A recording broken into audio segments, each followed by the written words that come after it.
আমার বাপের এটা এটা আমার, এটা আমরা সব ভাই নামে আসছে। আর ঢেঁড়স ক্ষেত যেটা ওই বাড়ির, এটার দুইটা জমি পড়ে। যে ঢেঁড়স ক্ষেতটা আছে এক দুইটা জমি পর যে ঢেঁড়স ক্ষেতটা আছে সেটা এখানে 36% আব্বার নামে, আব্বার নামে। তবে কারণ ভাই গিবড়ি দিয়ে রাখছে এটা। কোন পাশে,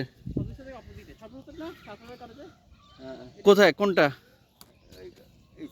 এই সাইডে, এই সাইডে কোন কত? এটা ওইটার পাশেটা যেটা ধানি জমিটা ছোট ঘাস যে, হ্যাঁ এটা